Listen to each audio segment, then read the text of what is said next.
Chapter 26, Gethsemane. Then cometh Jesus with them unto a place called Gethsemane, and saith unto the disciples, Sit ye here, while I go and pray yonder. Matthew 26:36. A most wonderful mystical romance is told in the story of Jesus in the Garden of Gethsemane, but man has failed to see the light of its symbology and has mistakenly interpreted this mystical union as an agonizing experience in which Jesus pleaded in vain with his Father to change his destiny. Gethsemane is, to the mystic, the garden of creation, the place in consciousness where man goes to realize his defined objectives. Gethsemane is a compound word meaning to press out an oily substance. Geth, to press out, and shemen, an oily substance. The story of Gethsemane reveals to the mystic, in dramatic symbology, the act of creation. Just as man contains within himself an oily substance which, in the act of creation, is pressed out into a likeness of himself, so he has within himself a divine principle, his consciousness, which conditions itself as a state of consciousness and without assistance, presses out or objectifies itself. A garden is a cultivated piece of ground, a specially prepared field, where seeds of the gardener's own choice are planted and cultivated. Gethsemane is such a garden, the place in consciousness where the mystic goes with his properly defined objectives. This garden is entered when man takes his attention from the world round about him and places it on his objectives. Man's clarified desires are seeds containing the power and plans of self-expression, and, like the seeds within man, these too are buried within an oily substance, a joyful, thankful attitude of mind. As man contemplates being and possessing that which he desires to be and to possess, he has begun the process of pressing out, or the spiritual act of creation. These seeds are pressed out and planted when man loses himself in a wild, mad state of joy, consciously feeling and claiming himself to be that which he formerly desired to be. Desires expressed or pressed out result in the passing of that particular desire. Man cannot possess a thing and still desire to possess it at one and the same time. So, as one consciously appropriates the feeling of being the thing desired, this desire to be the thing passes, is realized. The receptive attitude of mind, feeling, and receiving the impression of being the thing desired is the fertile ground or womb which receives the seed, defined objective. The seed which is pressed out of a man grows into the likeness of the man from whom it was pressed. Likewise, the mystical seed, your conscious claim that you are that which you heretofore desired to be, will grow into the likeness of you from whom and into whom it is pressed.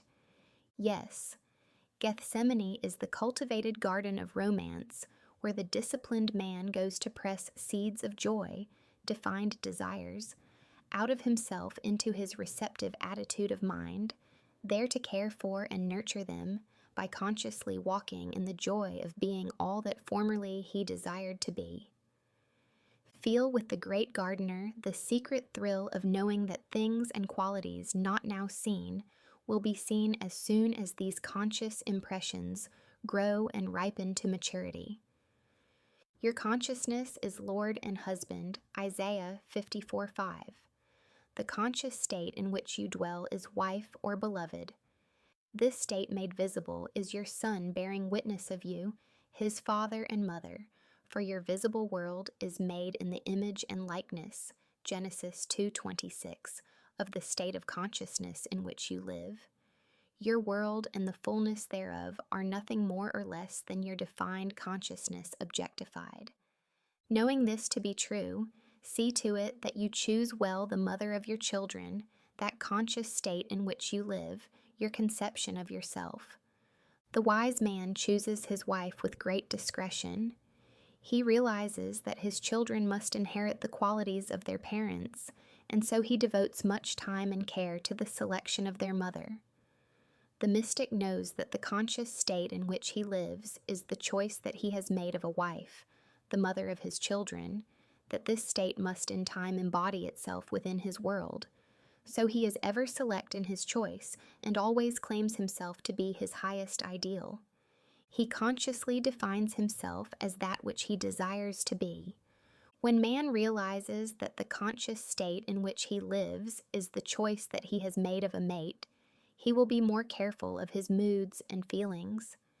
He will not permit himself to react to suggestions of fear, lack, or any undesirable impression. Such suggestions of lack could never pass the watch of the disciplined mind of the mystic, for he knows that every conscious claim must in time be expressed as a condition of his world, of his environment. So he remains faithful to his beloved, his defined objective, by defining and claiming and feeling himself to be that which he desires to express. Let a man ask himself if his defined objective would be a thing of joy and beauty if it were realized. If his answer is in the affirmative, then he may know that his choice of a bride is a princess of Israel, a daughter of Judah, for every defined objective which expresses joy when realized is a daughter of Judah, the King of praise. Jesus took with him into his hour of prayer his disciples, or disciplined attributes of mind, and commanded them to watch while he prayed, so that no thought or belief that would deny the realization of his desire might enter his consciousness. Follow the example of Jesus, who, with his desires clearly defined, entered the Garden of Gethsemane, the state of joy, accompanied by his disciples, his disciplined mind, to lose himself in a wild joy of realization. The fixing of his attention on his objective was his command to his disciplined mind to watch and remain faithful to that fixation. Contemplating the joy that would be his on realizing his desire, he began the spiritual act of generation, the act of pressing out the mystical seed, his defined desire. In this fixation he remained, claiming and feeling himself to be that which he, before he entered Gethsemane, desired to be, until his whole being, consciousness, was bathed in an oily sweat, joy, resembling blood, life. In short, until his whole consciousness was permeated with the living, sustained joy of being his defined objective. As this fixation is accomplished so that the mystic knows by his feeling of joy that he has passed from his former conscious state into his present consciousness, the Passover or crucifixion is attained. This crucifixion or fixation of the new conscious claim is followed by the Sabbath, a time of rest. There is always an interval of time between the impression and its expression, between the conscious claim and its embodiment. This interval is called the Sabbath, the period of rest or non-effort, the day of entombment. To walk unmoved in the consciousness of being or possessing a certain state is to keep the Sabbath. The story of the crucifixion beautifully expresses this mystical stillness or rest. We are told that after Jesus cried out, "It is finished," John 19:30, he was placed in a tomb. There he remained for the entire Sabbath. When the new state or consciousness is appropriated so you feel by this appropriation fixed and secure in the knowledge that it is finished, then you too will cry out, "It is finished," and will enter the tomb or Sabbath, an interval of time in which you will walk unmoved in the conviction that your new consciousness must be resurrected, made visible. Easter, the day of resurrection, falls on the first Sunday after the full moon in Aries. The mystical reason for this is simple. A defined area will not precipitate itself in the form of rain until this area reaches the point of saturation.